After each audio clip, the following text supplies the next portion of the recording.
Hola, ¿qué tal? Buenas tardes. Bienvenidos a este ciclo de entrevistas, esta vez en un capítulo que tiene que ver con la política y si vamos a dar nombres se podría llegar a decir con la historia de la política o la política y su historia. Y por qué no hacer referencia justamente cuando el presidente Alberto Fernández dice que encuentra allí en este nombre de la historia un lugar, una fuente donde muchas veces abrevar para poder tener algún designio, alguna guía y algún horizonte. ¿Por qué no a veces un camino?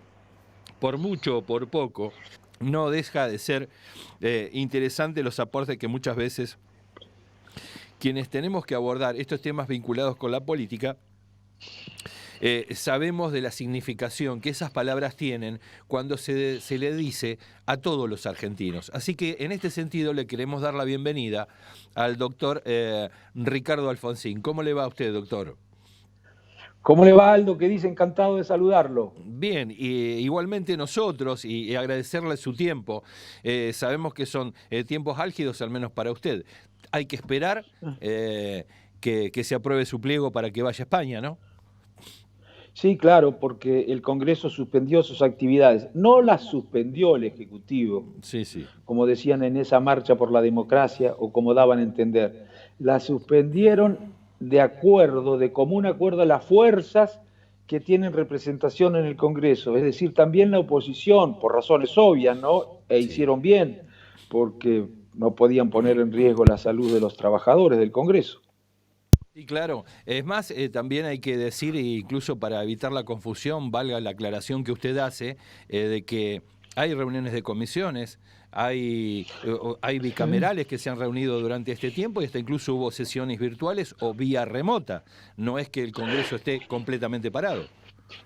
No, absolutamente, pero como siguen repitiendo y dijeron cuando organizaron ese espectáculo llamado Travesía por la Democracia, que el que había decidido la suspensión del Congreso era el Ejecutivo, hago esta aclaración cada Claro, vez que me claro. preguntan por qué no se aprobó el pliego. Igual que con la justicia, Sí, lo decidió la Corte Suprema. es Y si la cierto. justicia no ha flexibilizado la decisión inicial, sabrá por qué. La tendrá que explicarle o preguntarle a la Corte Suprema por qué razón no toma una decisión distinta. Tendrán sus respuestas. Por supuesto. Y mire, vinculado sobre esto, a mí me promueve la reflexión, porque quienes están de alguna forma impulsando, algunos han sido compañeros de banca suyo, y yo debo ser muy honesto ante quien nos está viendo. Yo recuerdo algunas disidencias que usted formalizó en el marco de las comisiones o en una sesión, respecto de cuáles eran sus convicciones, doctor Alfonsín, y cómo a veces, bueno, eso no siempre caía bien, pero hoy sus No. viejos compañeros de camino están en otro lado, ¿no? Sí, mira, a ver, nosotros perdimos la discusión cuando se reunió la convención para decidir poner fin a la alianza FAUNEN, Frente Amplio UNEN, y crear esta nueva con el PRO. Bueno, acatamos la decisión. Los que no cumplieron con lo que se resolvió allí fueron los radicales que han tenido la responsabilidad de conducir el partido o los dirigentes que han ocupado los cargos más importantes, porque en aquella ocasión se dijo que si ganaba el PRO, bueno, la Unión Cívica Radical controlaría que no se tomaran decisiones que no fueran buenas para el país, que trataría de influir en las decisiones, que trataría de influir en el rumbo de la gestión, que no iba a ser un actor acrítico de las decisiones que se tomaran desde el gobierno. La verdad es que nada de eso se hizo exactamente lo contrario. Y a mí no me lo pueden decir, porque yo fui diputado durante 8 años y sé cuáles eran nuestras posiciones antes del 2015. Tendrán sus razones, podrán explicar por qué lo hicieron. A mí no me convencieron, pero lo cierto es que si hubiéramos actuado de otra manera, seguramente los resultados hubieran sido otros, los problemas que hoy tendríamos serían menores, bueno, y los ciudadanos estarían agradecidos, ¿no? Sí, claro. No, decía esto porque sabíamos que en varias leyes, cuando a usted lo reporteábamos allí, más que nada en los salones del Congreso, ¿no? En las distintas salas, no había una convicción completa y prácticamente se podía llegar a decir de que era un final anunciado, ¿no? El hecho de su alejamiento Sí. de ese bloque. No, sí, yo no, a ver, digo, yo no me alejé del bloque, simplemente hay cuestiones que no voté, pero no solamente me refiero a las cuestiones que pasaban por el Congreso, porque hubo decisiones del gobierno anterior que Sí. no pasaban ni por la esquina del Congreso, pero que no tenían absolutamente nada que ver con lo que nosotros pensábamos que eran lo mejor, y sin embargo el Bien. gobierno, el partido las avalaba. Tendrán que Sí. explicar ellos por qué, y los que se callaron la boca tendrán que explicar por qué hicieron esto. Yo voy a explicar por qué creía que defender al partido era tratar de evitar que se tomaran decisiones cuyas consecuencias podía pagar la sociedad. Y fue lo que hice, ¿no? Pero bueno, Dios dirá. ¿Cómo ve la política hoy día? ¿Ve que existe la grieta? ¿Ve que se agranda? ¿Ve que Se, sí, están crispados los espíritus? se profundizó después de la derrota de Cambiemos. Es como si se hubiera, bueno, profundizado la grieta, como si desde la oposición no hubieran podido digerir esa derrota. Fíjense lo primero que hicieron después de perder las pasos. Convocaron una plaza por la República y la democracia, dando a entender que quienes habían ganado las pasos no eran ni la República ni la democracia. Ya así empezó, inauguró su rol de eventual opositor, Cambiemos. Y la Unión Cívica Radical, por supuesto, no tomó distancia de ese tipo de actitudes. Al contrario, diría yo que empezó a competir con el PRO y lo sigue haciendo para ver quién es más duro, porque piensan que el que sea más duro con el gobierno puede terminar liderando ese 40% que obtuvieron en la primera vuelta. Y, por supuesto, desde concepciones de derecha que nada tienen que ver con el partido. Claro, ¿y usted cree que esta orientación que le quieren dar a la discusión o las propuestas que hacen o las declaraciones disruptivas a veces con criterios sanitarios pueden ayudar a convencer a la gente que de aquí a un tiempo ellos pueden demostrar que tienen razón? Y esa es la pelea que a ver, todo el mundo está en crisis, no nosotros, porque algunas veces los periodistas hacen preguntas respecto de nuestra situación económica sin explicar que todo el mundo está en la misma situación. Incluso los países que no adoptaron cuarentena, además de tener muchos más muertos que nosotros, y además de tener muchos más enfermos que nosotros, están en una situación económica muy grave y muy delicada, incluso algunos más delicada que la nuestra. Pero bueno, lo cierto es que se está dando una discusión. ¿Cómo salimos? En todos los países del mundo se discute cómo se sale de la crisis económica, cómo se supera, cuáles son las recetas. Y por un lado están las recetas neoliberales, las promercados, las conservadoras, bueno, las de derecha. Y por el otro lado hay posiciones que tienen que ver más con la centroizquierda, con el progresismo, con las propuestas propias del estado de bienestar, con el keynesianismo, aquellas recetas que creen que el Estado, los gobiernos deben tener una presencia importante en la economía para dotarla de funcionalidad solidaria y carácter inclusivo. Bueno, Sí, esta claro. es la discusión que se empieza a dar. Yo espero que la sociedad no se equivoque, que no se equivoque la sociedad, porque si ganaran los que proponen recetas neoliberales van a venir por lo que quedó pendiente en el 2019, por Sí, lo que no claro. pudieron hacer desde el 2015 al 2019. Bien, está claro y es contundente lo que usted acaba de decir. Mire, le referencio algo, la bicameral de hoy, por ejemplo, algo dijo Clery, se levantó el bloque opositor por el hecho de que querían dejar sin efecto un decreto que había firmado el presidente Macri, que había establecido el incremento de tarifas del gas. Y hoy el bloque se volvió a parar. Pasó con el tema de que no se está de acuerdo con Vicentín, no se está de acuerdo con el impuesto a las grandes fortunas. Esto, ¿cómo lo vive usted? Bueno, yo creo que las posiciones que, a ver, en primer lugar, el partido no ha hecho ninguna autocrítica, lamentablemente, después de la derrota electoral. Yo pensaba que le iban a hacer, no ha hecho ninguna autocrítica, han actuado como si todo hubiera salido tal cual estaba calculado, como si todo hubiera salido bárbaro, como de acuerdo a lo previsto, como si la inflación hubiera bajado, la pobreza hubiera bajado, la recesión hubiera bajado, las inversiones hubieran subido, como si hubiera bajado la deuda externa, como si la pobreza hubiera bajado. Bueno, no, nada de eso ocurrió. Y sin embargo, el partido sigue aferrado, defendiendo, sin reconocer, sin hacer autocríticas respecto de las decisiones que se tomaron en aquellos años y del aval que le dio el partido a esas decisiones. E incluso ahora se opone, cometiendo el error inverso, a políticas que son correctas. Hasta el 2019 acompañó políticas que no suponían la solución de los problemas de los argentinos y ahora se opone a políticas que, si hubiera un gobierno radical, seguramente un presidente consecuente con nuestro ideario le hubiera tomado. Sí, claro. Por ejemplo, el ingreso, porque, el impuesto. Días el impuesto pasados, el mismo Pinedo decía de que su gobierno se había equivocado, algo que no se escucha en Cornejo, por ejemplo, Patricia Bullrich, ¿no? Sí, bueno, que digan en qué se equivocaron, ¿no? Sería bueno que digan en qué se equivocaron, porque vaya a saber qué dice cada uno cuando dice me equivoqué. Tendría que decir en qué se equivocaron. Tal vez se equivocaron porque dicen no fuimos más a fondo, claro, porque no lo hicimos más rápido. Bueno, si creen que ese es el error, están muy equivocados, y yo lo quiero mucho, Federico, ¿eh? Están muy equivocados ellos. En realidad, a ver, algunos pretenden hacer responsable a Macri, claro, de la que pasó en el 2019. Y del hecho de que desde el 2015 los principales indicadores socioeconómicos de aquella época no solo no hayan mejorado, sino que empeoraran. Y la verdad que el responsable no es Macri. Si quieren personalizarlo con él, está bien, pero los responsables son las políticas que se aplicaron. Claro. Aunque las hubiera aplicado Mandrake, los resultados hubieran sido exactamente los mismos. Claro, algunos prefieren responsabilizarlo a Macri porque si empezaran a decir que las responsables de la situación y de la derrota electoral son las políticas que se aplicaron, tendrían que explicar por qué las apoyaron. No lo pueden decir.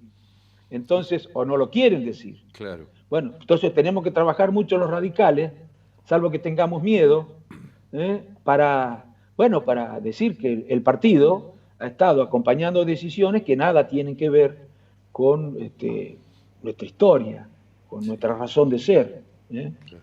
¿Y cuál es el desafío hacia adelante, mirando ahora con los ojos en el horizonte, doctor? Que seguir peleando, callarse la boca, no, yo no sirvo para eso. Ahora, alguien me dirá, y me dicen a veces, vos tenés el radicalómetro para juzgar si las decisiones que se toman son o no radicales, o si las que se acompañaron eran o no radicales. No, yo no lo tengo. ¿Sabe quién lo tiene el radicalómetro? La historia. Nosotros no nacimos ayer. No nacimos hace un año, ni dos, ni tres. Hace casi 30 años que nosotros nacimos. Y tenemos doctrina de muchos años. Y tenemos referentes y liderazgos conceptuales y éticos a los que homenajeamos, no por la cara bonita, sino por las ideas que representaban.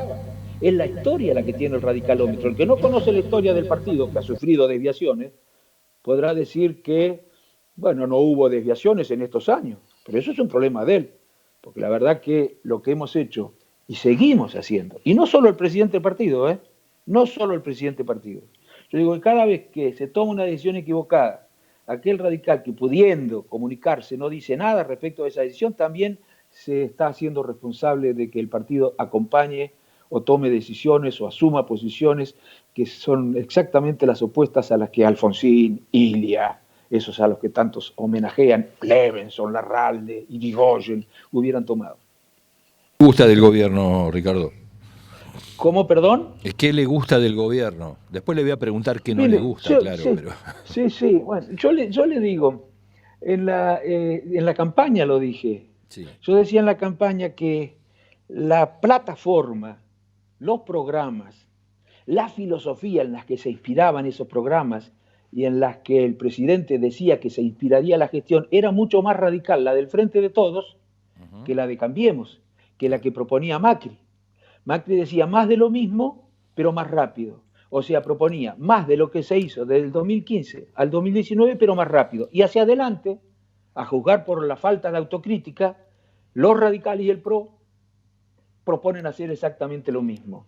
De manera que, para no empezar a hablar puntualmente, a mí lo que me atrae de la propuesta o programa del presidente es la idea de que la política, los gobiernos, el Estado, como quieran llamarlo, no debe desvincularse de una dimensión tan importante de lo social como es la economía, porque de la economía depende mucho las condiciones de vida de la gente. Y si dejamos que actúe solo el mercado y que el Estado intervenga lo menos posible, bueno, las condiciones de vida de la gente, les digo a los argentinos, no van a ser las mejores. El Estado se puede equivocar seguro, pero se va a equivocar menos que el mercado. Tengamos mucho cuidado. A mí me parece muy bien entonces que el presidente haya dicho, vamos a trabajar por la industrialización del país, vamos a trabajar para terminar con la financiarización de la economía, vamos a poner el sistema financiero al servicio de la producción, la riqueza se va a distribuir procurando ser equitativo en la distribución, el sistema tributario tiene que ser corregido. Bueno, todas estas cosas que suponen una interferencia en la economía, en el mercado, a mí me entusiasman porque son muy radicales. Claro, y ahora, por ejemplo, respecto de ¿usted ve que hay presiones o que hay condicionamientos, extorsiones del poder financiero, el poder corporativo? ¿Y dónde las ves? Yo no diría extorsiones, siempre hay presiones. Uno cuando gobierna la derecha encuentra resistencias en un conjunto de actores políticos, económicos, sociales, que entienden que las políticas que se aplican no son las más adecuadas para ello. Cuando gobiernan los sectores progresistas pasa lo mismo y encuentra en la oposición de derecha, entendida en un sentido amplio, comprensivo de actores partidarios, actores económicos, actores comunicacionales, intelectuales, en fin, también allí encuentra una oposición. Y claro, tratan de hacer que el gobierno no tome las decisiones que cree que tiene que tomar, sino que tome las decisiones que ellos creen que tiene que tomar. Bueno, por eso yo digo que allí debería estar defendiendo al gobierno cada vez que se toman decisiones para mejorar la situación de los sectores populares, la clase media, la clase trabajadora, defendiendo al gobierno. Sin embargo, se puso, como por ejemplo lo hizo con el caso del impuesto a las grandes fortunas, sí, del lado de las concepciones más neoliberales, más promercado. Bueno, se sienten cómodos ahí. Y Ricardo, culturalmente sí, el partido no va a ser así siempre en el partido eso. Claro. ¿Y qué cree usted que viene lento? ¿Que habría que apurar un poco más, o que habría que masticarlo más, o que habría que discutirlo, pero que está pendiente?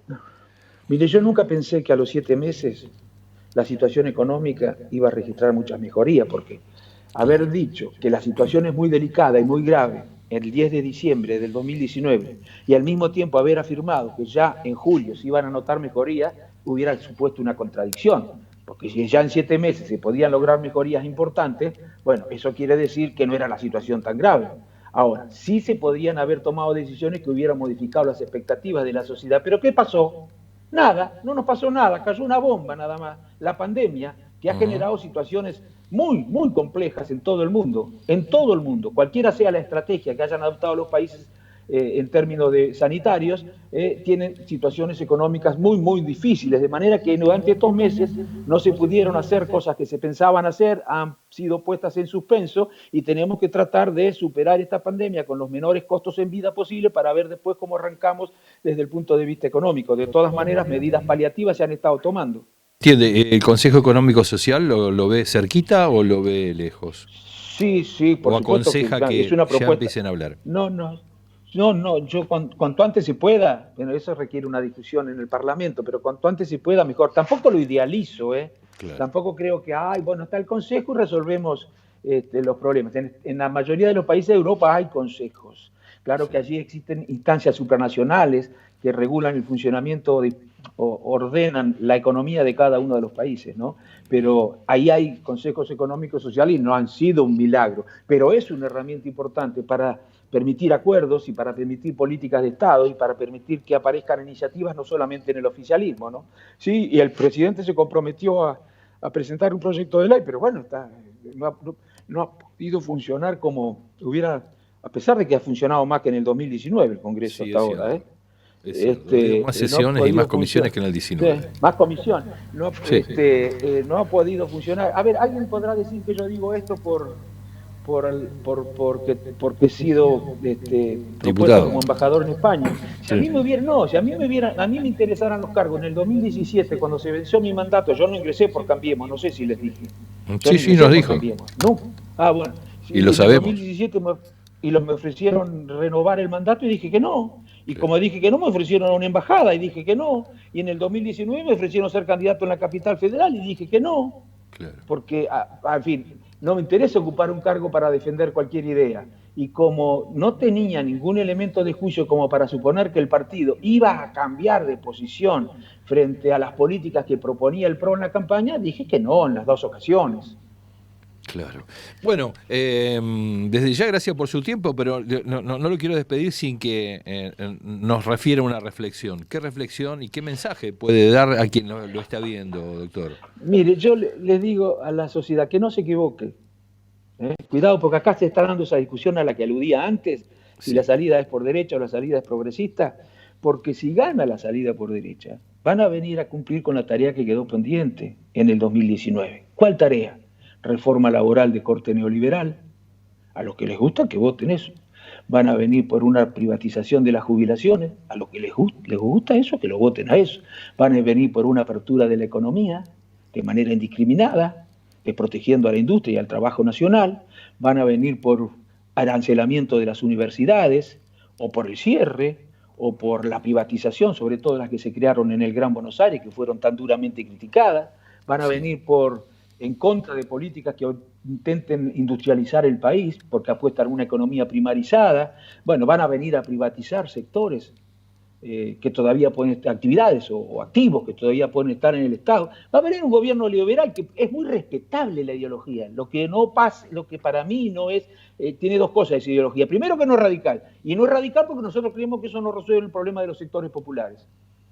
Perfecto. Bueno, doctor Alfonsín, muchas gracias por su tiempo. Seguro vamos a estar llamándolo en un tiempo prudencial como para pedirle que nos comparta cuál es su visión respecto de lo que acontece en materia política, económica y Sí, social. Bueno, hablé Gracias. demasiado rápido para que tenga tiempo de decir cosas. Por Un supuesto, abrazo sí. grande. Como Gracias. siempre, gracias. Chau, hasta luego. Hasta Chao, luego, chao. suerte.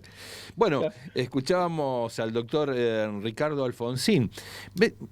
Llamaba la atención las dos referencias donde le está pidiendo a la población que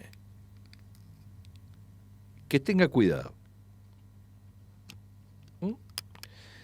En primer lugar, respecto de qué sentido va a tomar si es que hay cierto grado de descontento respecto de lo que puede llegar a ser una protesta legítima, está bueno expresarse, hay un marco democrático que garantiza eso y por eso se hace. Si después eso se convierte en una contravención o no, no quiere decir de que nadie haya dejado que eso pasara. Pasará con alguna consecuencia, pero pasó.